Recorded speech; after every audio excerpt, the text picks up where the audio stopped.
श्री सीताराम चंद्राभ्याम नमः। युद्धकांड 47वां सर्ग। वानरों द्वारा श्री राम और लक्ष्मण की रक्षा।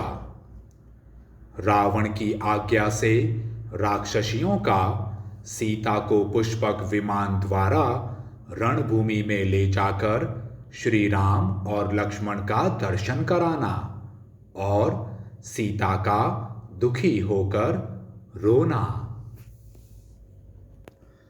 रावण कुमार इंद्रजीत जब अपना काम बनाकर लंका में चला गया, तब सभी श्रेष्ठ वानर श्री रघुनाथ जी को चारों ओर से घेर कर उनकी रक्षा करने लगे। हनुमान, अंगद, नील, सुषेण, कुमुद, नल, गज, गवाक्ष, गवय, शरभ, कंदमादन, जांबवान, ऋषभ, स्कंद, रंभ, शतबली और पृथु, ये सब सावधान हो अपनी सेना की व्यूह रचना करके हाथों में वृक्ष लिए सब ओर से पहरा देने लगे। वे सब वानर संपूर्ण दिशाओं में ऊपर नीचे और अगल बगल में भी देखते रहते थे तथा तिनकों के भी हिल जाने पर यही समझते थे कि राक्षस आ गए। उधर हर्ष से भरे हुए रावण ने भी अपने पुत्र इंद्रजीत को विदा करके उस समय सीता जी की रक्षा करने वाली राक्षसियों को बुलवाया।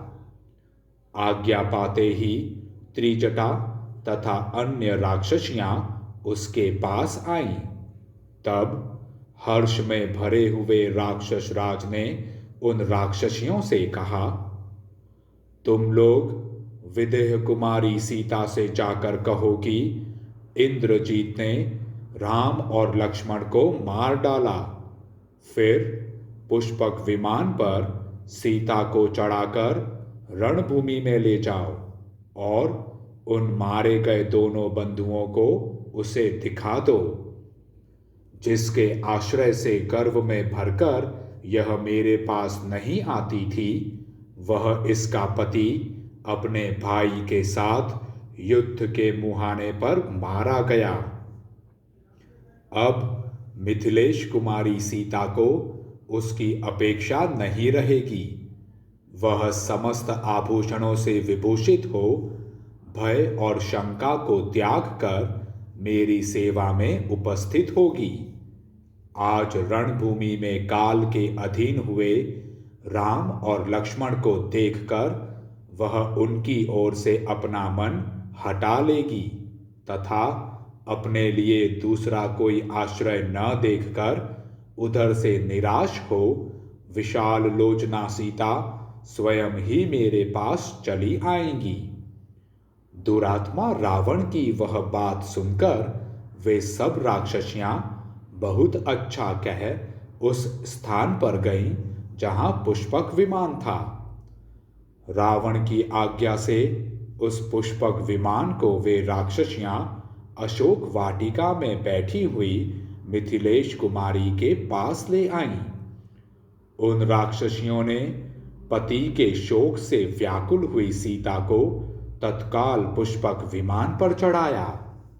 सीता को पुष्पक विमान पर बिठाकर त्रिजटा सहित वे राक्षसियां उन्हें राम लक्ष्मण का दर्शन कराने के लिए चली।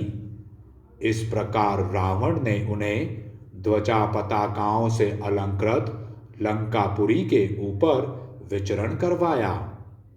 इधर हर्ष से भरे हुए राक्षस राज रावण ने लंका में सर्वत्र यह घोषणा करा दी कि राम और लक्ष्मण रणभूमि में इंद्रजीत के हाथ से मारे गए। त्रिजटा के साथ उस विमान द्वारा वहां जाकर सीता ने रणभूमि में जो वानरों की सेनाएं मारी गई थी उन सबको देखा। उन्होंने मांसभक्षी राक्षसों को तो भीतर से प्रसन्न देखा और श्री राम तथा लक्ष्मण के पास खड़े हुए वानरों को अत्यंत दुख से पीड़ित पाया। तदंतर सीता ने बाणशैया पर सोए हुए दोनों भाई श्री राम और लक्ष्मण को भी देखा, जो बाणों से पीड़ित हो संज्ञा शून्य होकर पड़े थे। उन दोनों वीरों के कवच टूट गए थे, धनुष बाण अलग पड़े थे, सायकों से सारे अंग छिद गए थे और वे बाण समूहों के बने हुए पुतलों की भांति पृथ्वी पर पड़े थे। जो प्रमुख वीर और समस्त पुरुषों में उत्तम थे, वे दोनों भाई कमल नयन राम और लक्ष्मण अग्निपुत्र कुमार शाख और विशाख की भांति सर समूह में सो रहे थे।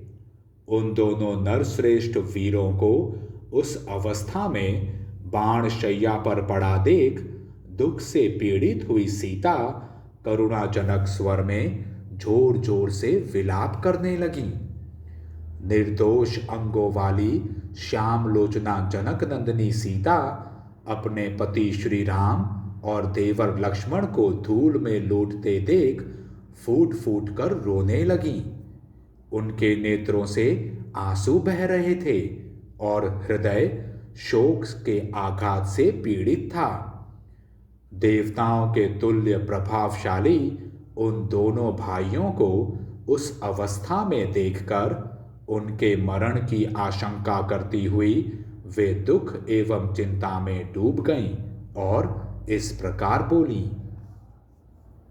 इस प्रकार श्री वाल्मीकि निर्मित आर्ष रामायण आदि काव्य के युद्ध कांड में 47वां सर्ग पूरा हुआ। जय श्री राम।